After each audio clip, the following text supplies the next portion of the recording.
Good morning, everybody. Thanks very much for joining us for our Impact of Inflation on Business webinar. My name's Alistair Maxwell. I'm the Chief Operating Officer for RSM South Africa. And joining me today is Michael Steenkamp, who's one of our audit directors. And we're just going to share some thoughts with you on inflation, where we see it coming from, what that means for business, and then, because it's an accounting firm, how are we going to treat it, and what can we do about it? What are the strategies we can put in place? So without any further ado, I'm going to kick it off. So why are we here? We're here to understand what's happening in inflation, what the impact on our businesses are. So firstly, I think the best place is to put a bedrock in place as to where does inflation come from.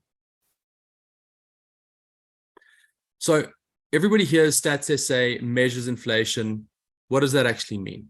It's a complex basket of goods, and these have various weightings, and they're made up and they're changed over time. But the important thing to realize through this is, yes, we can see, we have a view as CPI is 7%. That just means that the basket of goods has increased by 7%. It's important to remember that that's a relative term for everyone on this call, for every business, because what drives your personal life and your business is very different from person to person, business to business. And so you're going to hear me speak a lot today about inflation is relative. But why is it relative? How are we in this situation? So ultimately, we're in an increased pressure across all areas of our life. It's placing pressure on South Africans and businesses through a higher cost of living, a higher cost of doing business. And at the moment, we can sort of feel like we're in a bit of a catch-22 situation. We're all getting demands for higher wages because of the cost of living. This is leading to an increased salary bill, need to increase prices, which is increasing the cost of living. So we're in a bit of a spiral. And exactly the same is sitting in a business side from an input costs.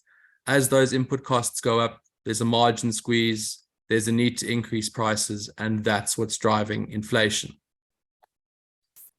But is it doom and gloom? Everybody's been listening to the news, reading the papers, what's happening with inflation, petrol prices increasing, Eskom debt, cost of electricity, lack of electricity, the need to outlay additional capital expenditure to keep businesses running. Is this all just going to be doom and gloom for the South African consumer? Or is inflation a necessary evil? And I'd like to spend a little bit of time just talking around these areas here. There are some good aspects that do come out of inflation. And I'll start in the top right corner. It allows for an adjustment of what is relative. It gives you that opportunity and that need to critically analyze the business to understand, are the costs that we've got here fit for purpose? Are they the right costs that we're incurring? Is there not a better way to go around operating? Is our strategy in the right place?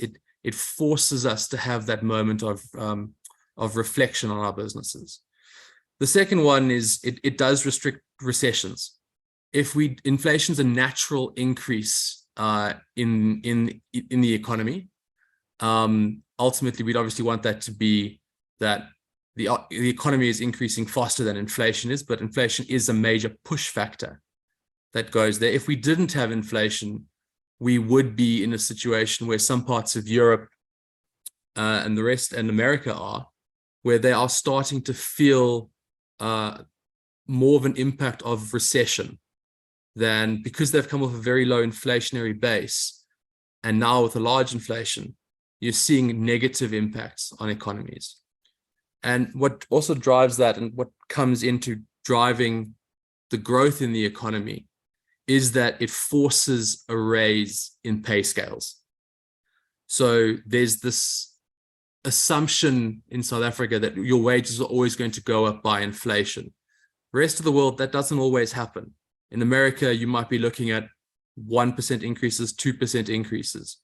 So in that situation that they're facing right now, you've got effective negative growth there, because you've got a situation where for years and years, salaries have only been going up 1 to 2%, but now America's sitting at a headline inflation of between 7.2 and 7.8% at the moment.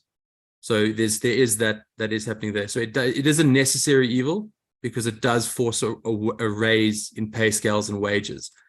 And through that, it also enables economic growth. Everyone has to start to hustle to understand, are we going to get the right level of market share? Are we pricing things correctly? Where can I save some money? Where can I spend it more wisely? How can I exploit the opportunities that are coming out because of inflation and see it as a good thing for the business? But I'll go into that in a little bit more detail later.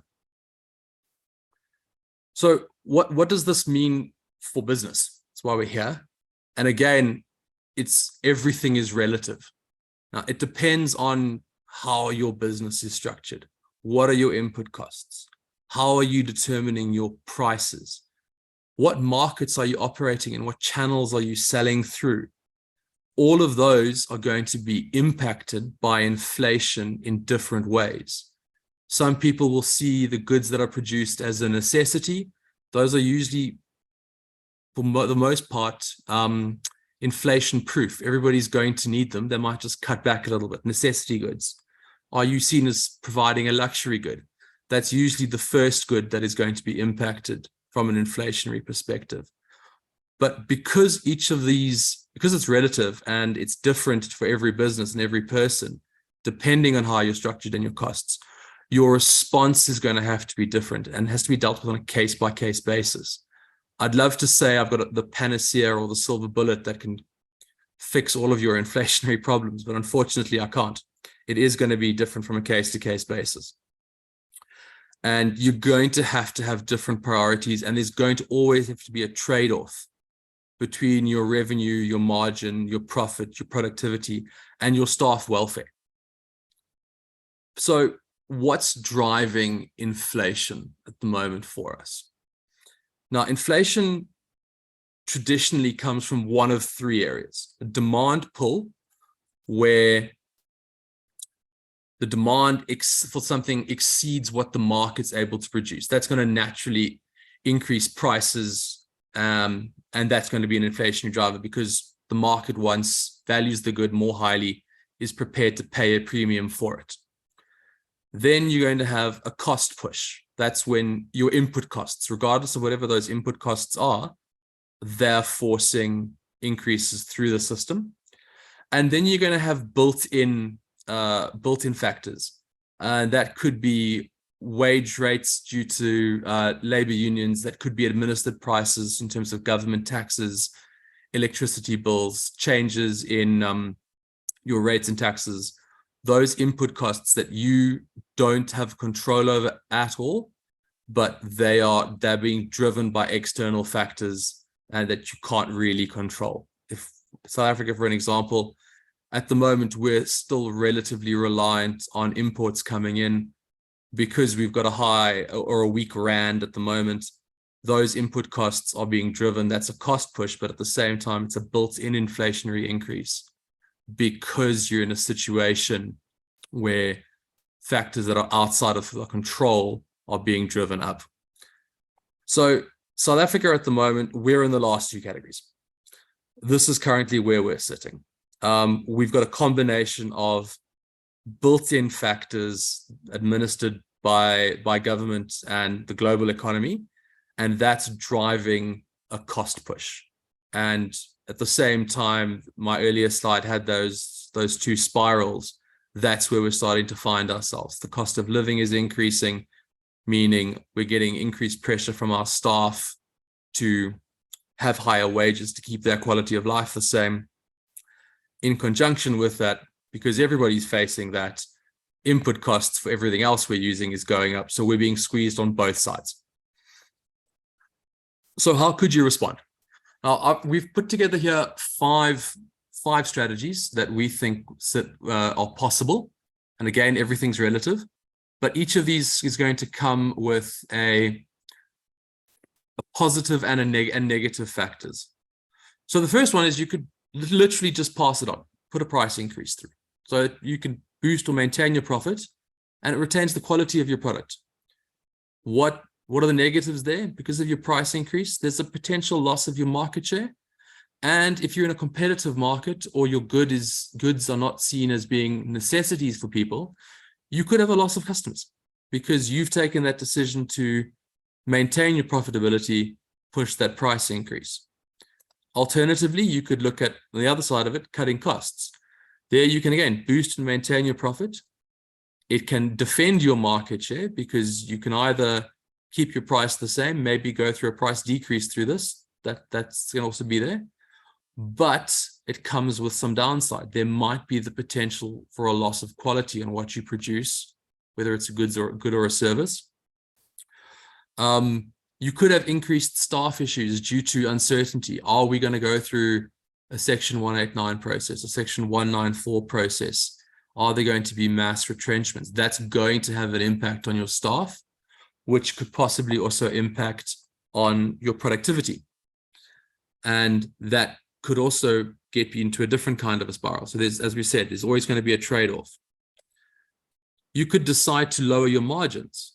That could increase your sales, keep them the same, and it could improve your market share. But that's only going to be true if, in a perfect environment, your competitors are doing exactly the same and not doing the same thing, and you have that ability to take that market share away from them. But that comes at a cost of you're going to disappoint shareholders and investors who are expecting a certain rate of return, and that's not going to be coming through. You could then look at revising your pricing model. Now, this goes back to the earlier point I made about, is inflation necessarily a bad thing? It might be a good thing. It gives you that opportunity to relook at the market you're playing in. How would you, what potential is there for you to increase sales, to look at a different channel with a revised pricing model?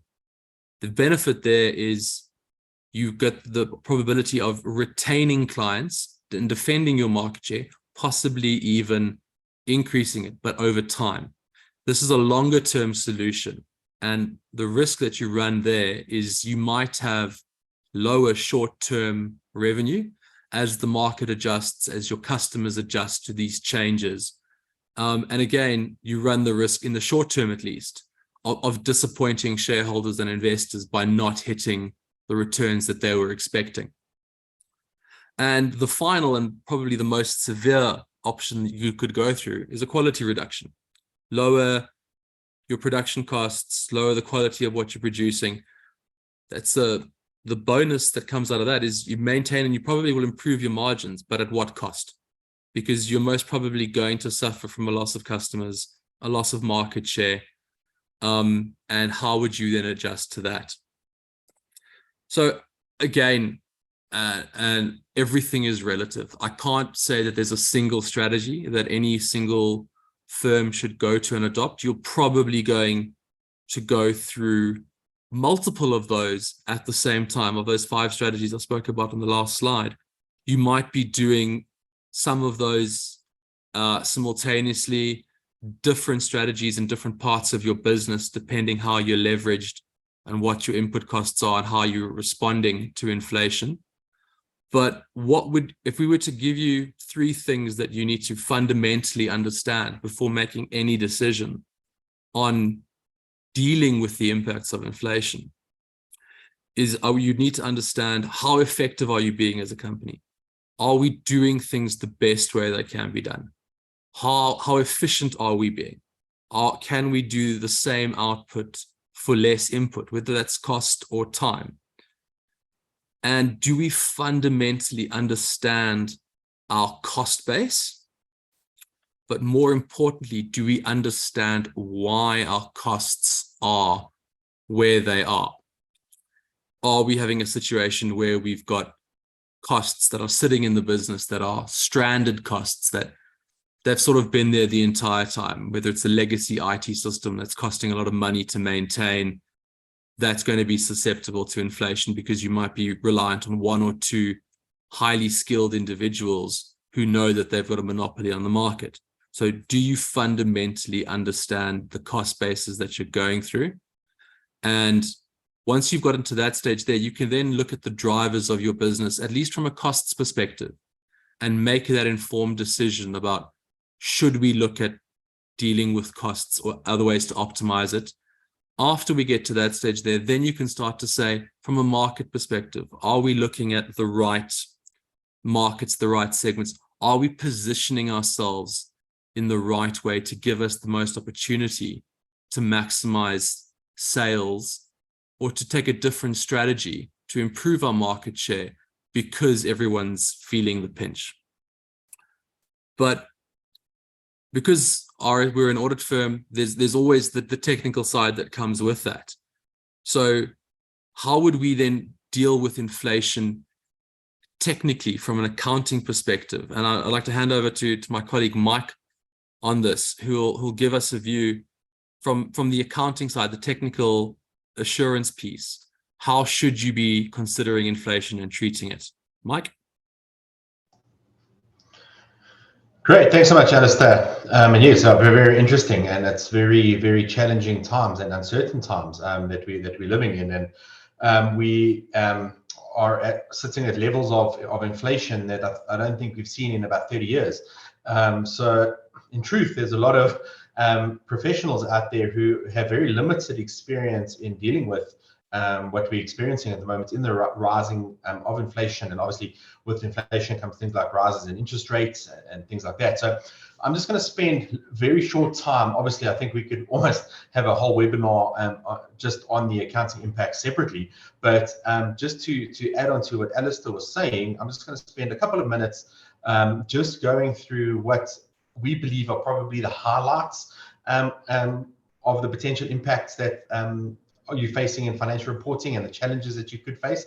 This is by no means an exhaustive list, and it's just really just the probably the most important ones, and we're just going to go through those. So obviously, straight off the bat, I'm sure you can all understand and agree that the area which is most likely to be impacted would be on your impairment assessments.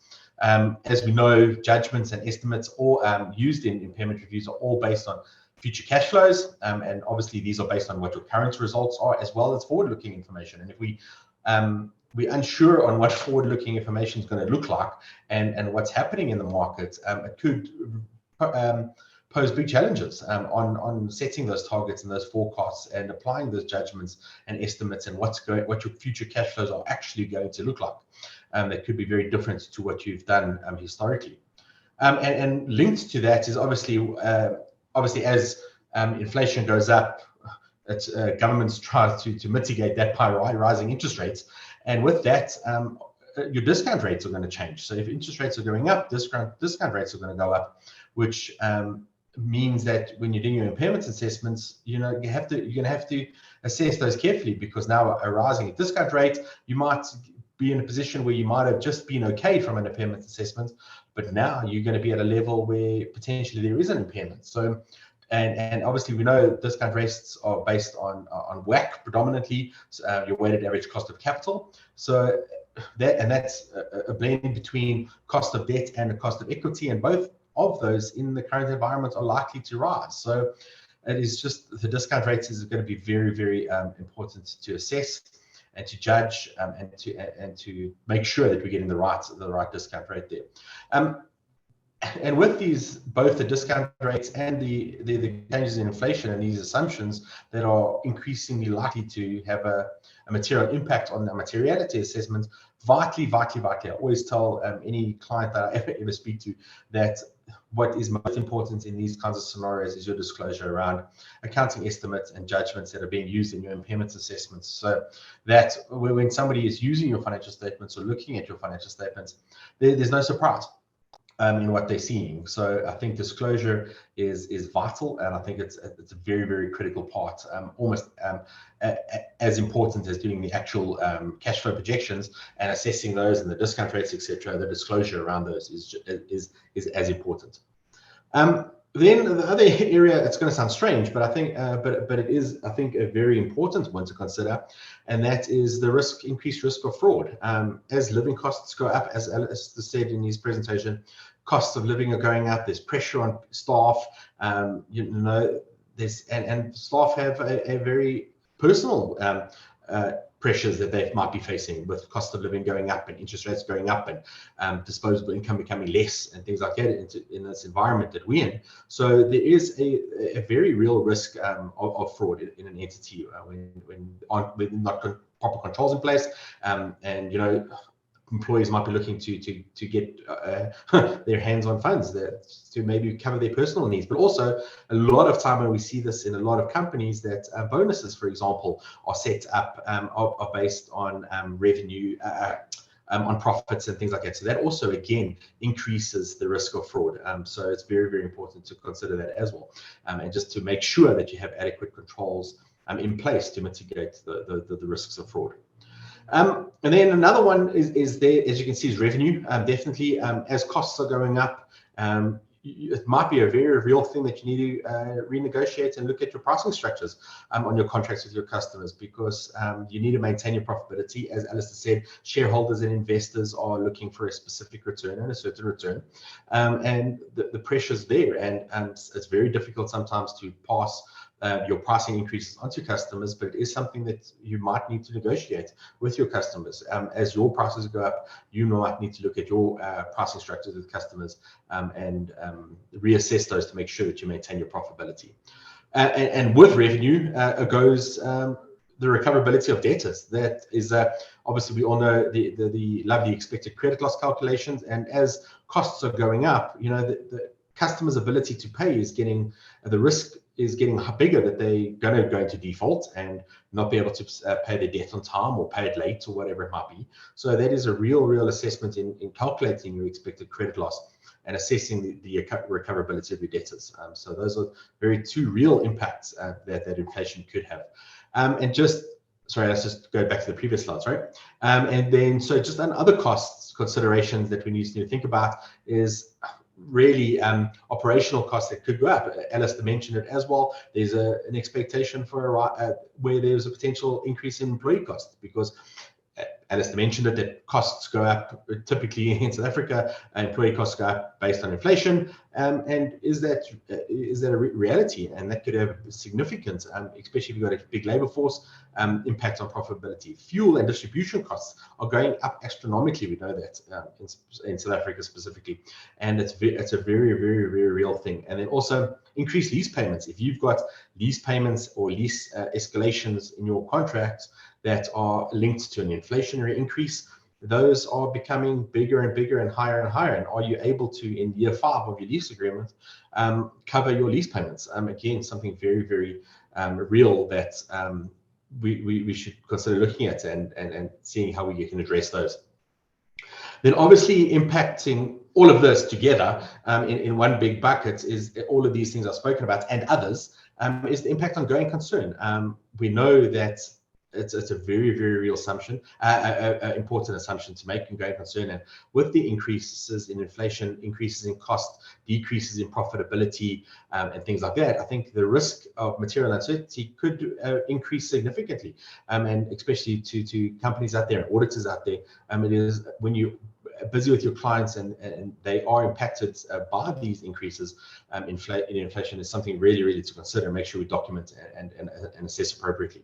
And with that, obviously, when there's cash flow pressures, what happens? We go lend money from group companies to counteract these effects and increases. But then again, your ratios are skewed, and you're lending more money and you're having to pay that back, and you getting into debt to fund operations, and it is all impacting on going concern.